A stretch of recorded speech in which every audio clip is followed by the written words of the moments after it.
Hello, fellow warriors against consensus reality.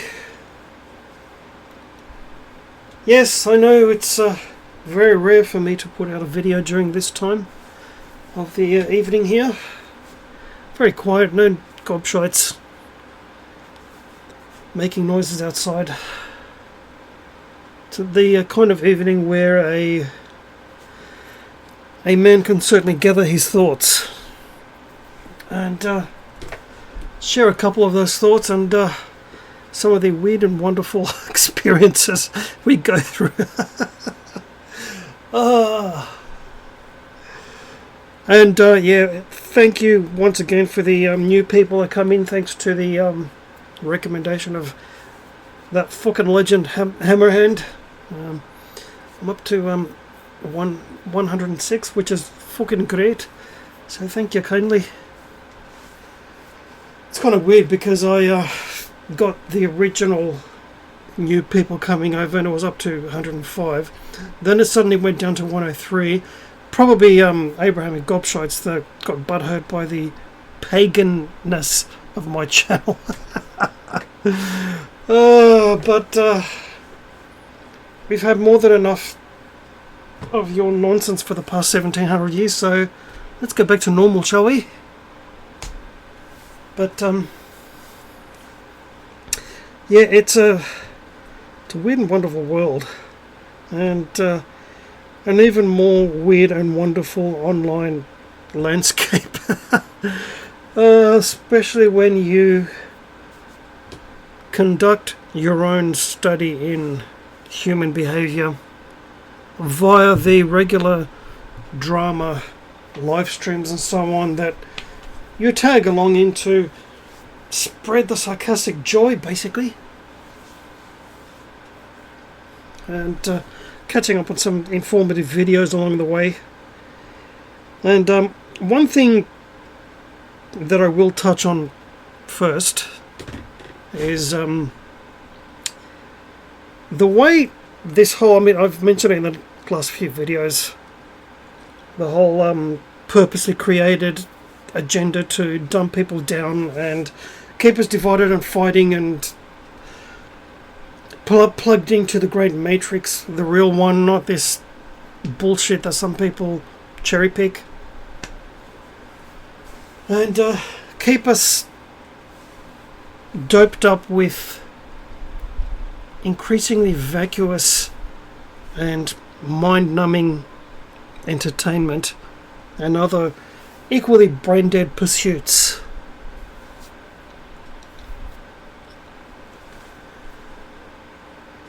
Whereby they bring in various agendas, and of course I've talked about this before, and I will until I'm fucking dead. Namely, certain aspects of the modern deconstructionist agenda. Now, of course, it goes back quite a while, but I suppose the first modern expression was the materialist dogma of the Industrial Revolution, and the one thing Charles Dickens actually took the piss out of in his wonderful book Hard Times at the very beginning, when he set up that wonderful caricature of the typical Industrial Revolution materialist school teacher. Teach these young ones nothing but facts.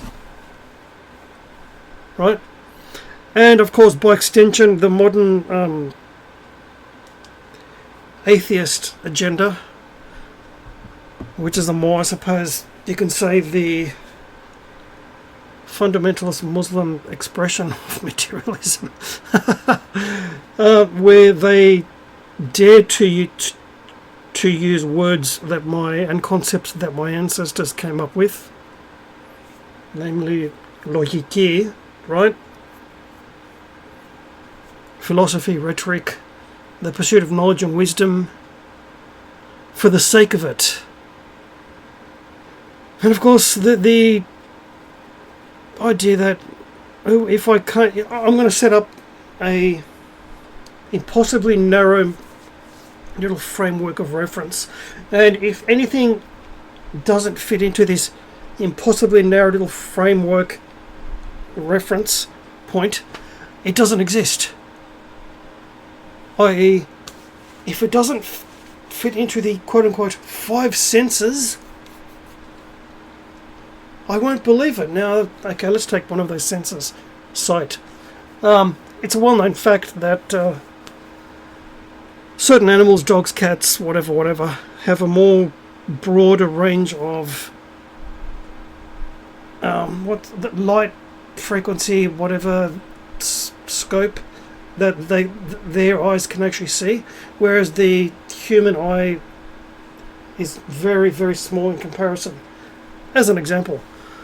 So you're telling me what dogs and cats can see doesn't exist because humans' narrow little visual frequency range is tiny, and anything that is outside that tiny little range doesn't exist. Really? Work that one out for me. Right?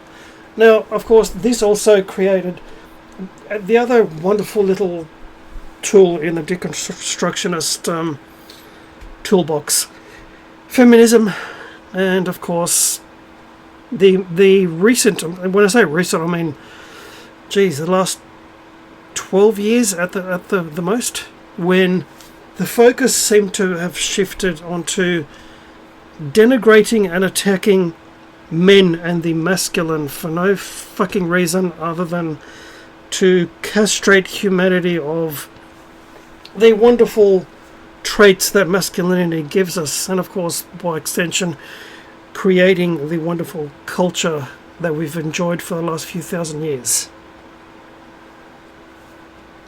Now, of course, if they want people clueless, dumbed down, brain dead, powerless, fearful, and plugged into the great dope, mind doping matrix machine, we can't have people learning critical reasoning and real logic and learning and the pursuit of knowledge for the sake of the pursuit of knowledge. No, we can't have that. Even universities are fucking useless now.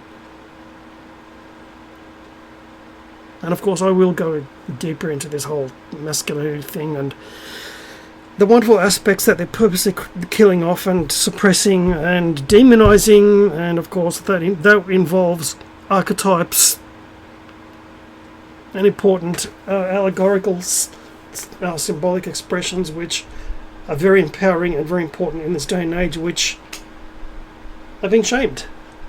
And so men are being turned into basically second-class citizens because we happen to be men. While still going on about, now you need to imagine it in the feminist, angry, bitter, purple-haired American female voice.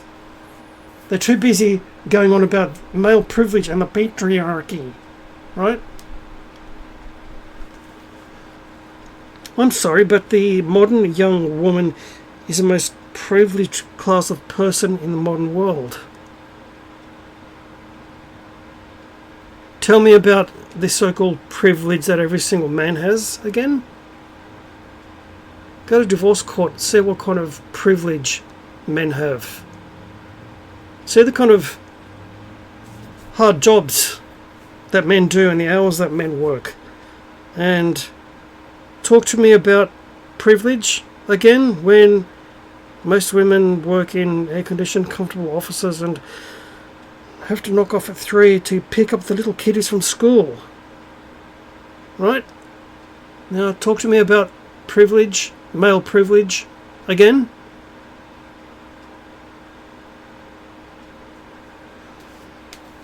But I digress. And with it, I mean, whether they like it or not, whether they know it or not, what they're really doing is suppressing the noble characteristics of humanity, collective humanity. Industriousness, discipline, honour, truth, courage, perseverance, right? Truth, justice, and the ancient Hellenic way, right?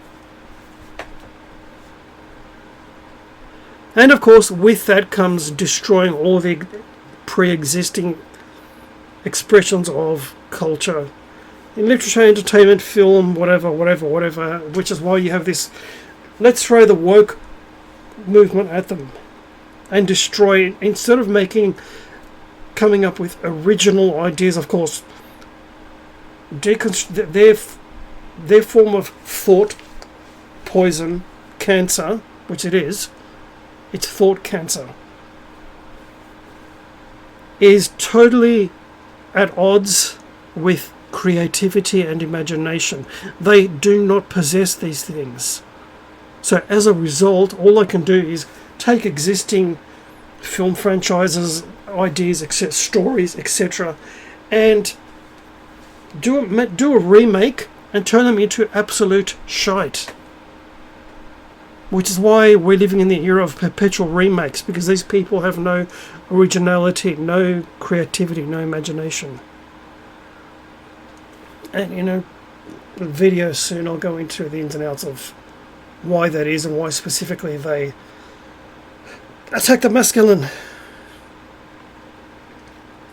Now, of course, with, as I said, 1700 years of Abrahamic gobshite religion, which of course is the antithesis of the noble characteristics traditionally attributed to the masculine,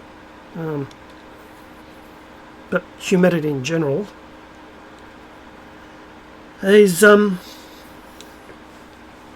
the idea of servitude and unworthiness and grovelling on the floor. Oh, we're so worthy, we're useless, blah blah blah blah blah blah blah.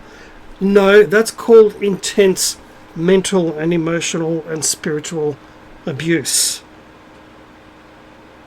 And the biggest load of cowardice I've ever had the misfortune of studying for all those years.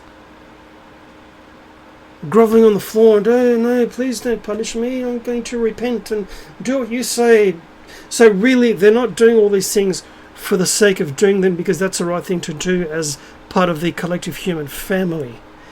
They're doing it to avoid punishment by some brain-dead, idiotic, gobshite deity who is obsessed for some reason with the male foreskin. Riddle me that. Who commands people to not mix certain fabrics together.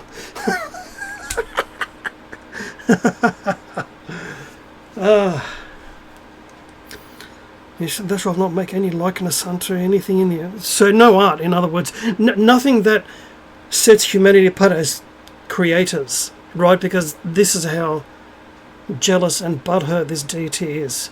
We can't have humanity being creators, expressing our inane, deep-seated, yearning sense of creativity. No, we can't have that, right? So you want to talk about demonic and anti-Christ? That's it, right there. Deconstructionism is evil to the nth degree, all right? But amongst all that, these days, as I said in a previous video, it's very challenging, increasingly challenging, I'm sure many of you will find, living in such an environment where, especially with this scamdemic going on, fucking hell, and where division and separation and segregation are being flamed into bigger flames instead of pouring the water of reason and ethics onto them and learning to do the right thing, because we're part of the collective, not only human family but the sentient being family. Doing the right thing because it's the right thing to do to your fellow human being and your fellow sentient being. Right? Yes, that's where the Buddhists have it right. They're fucking legends in that. But with that, I mean, in certain countries, especially the US, And I think by now many of you know how much I love to take the piss out of the US in so many different ways. I mean, it's along with Australia, countries like Australia, these two countries are just begging for us to take the piss out of them. All right, but you're having these ideas of labeling everything racist, which isn't, and encouraging racism, the actual true definition of racism, and demonizing one group of people who have nothing to do with anything, and artificially propping up a certain other group of dark-skinned people because these woke whatever assholes, pink-skinned little upper middle class gobshites are so fucking bored that they think they're going to be activists now. Now the problem with that is you have normal, everyday, hard-working, whatever people, law-abiding people, who actually are on the receiving end of that, regardless of what shade of pigment their skin has. Now that's fucking wrong, because when all is said and done, we're all, infinite awareness, currently inhabiting our current meat bag, regardless of what the colour of the skin pigment of said meat bag is. And for me, learning this lesson very difficultly, not so much taking on the injustices of history, even though they are the injustices of our own people, going back generations and generations. Don't get me started on Istanbul versus Constantinople, but anyway. But yeah, today coming to this country from the not so wonderful these days country Hellas, otherwise known as Greece, when I was 2 years old. I've never fit in here. I've never called myself Australian. I never have felt Australian. I've never been made to feel welcome here. I've experienced racism all of my school experience, especially with an unusual name like mine. I didn't anglicize it to Sam or Steve, right? I thought, no, this is who I am. This is what my name is. If you pink-skinned assholes don't Anglo assholes don't like it, tough. Peroxided blonde, Sophie, pot-smoking, little scrawny assholes. I don't understand that, but anyway.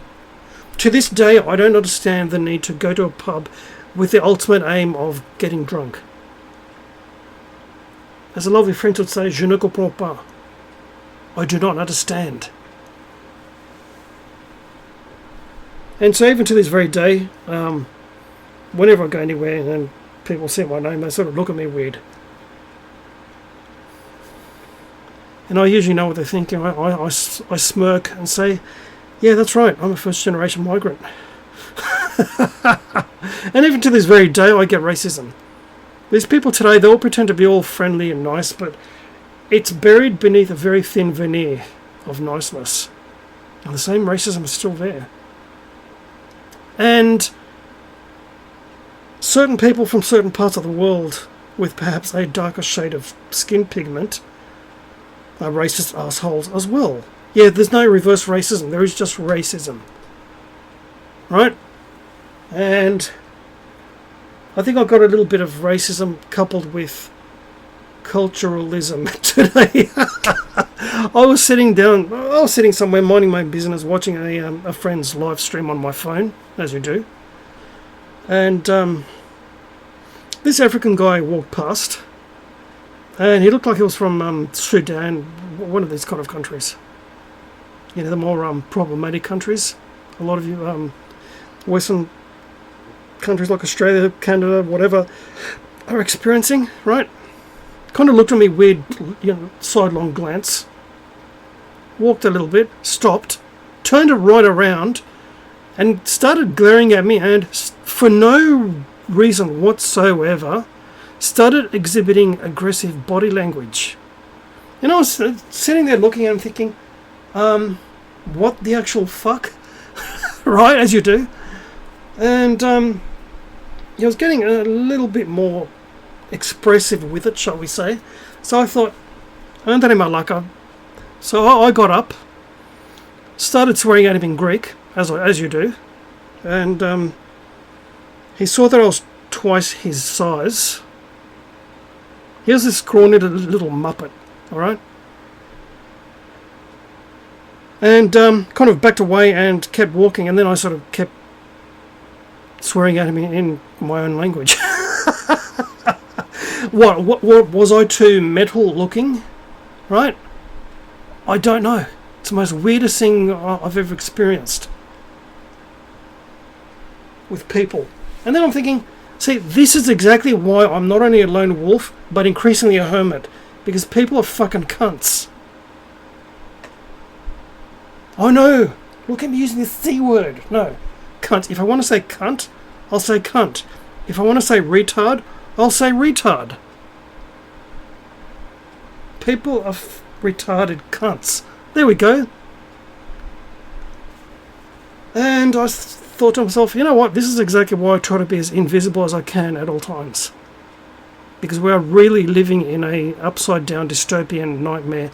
And it's increasingly challenging to keep one's sanity and peace of mind in this world. Yes, there are still good people out there, but they're very few and far between. If you do happen to talk to a few of them, hang on to them, because they're as rare as a virginal woman. So don't take this world too seriously. Turn off the fucking news.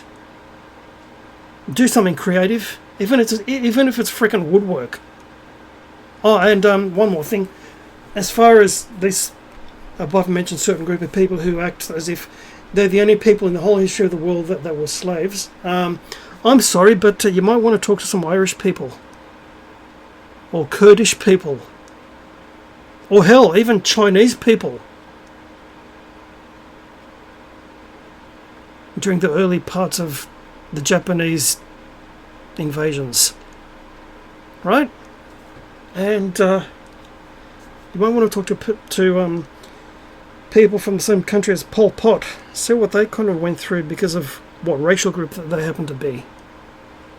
My own people, 1922, where our wonderful ancient city of Smyrna was burnt by a group of sadistic cunts because they couldn't handle that country was actually ours, and they actually had no real country of their own.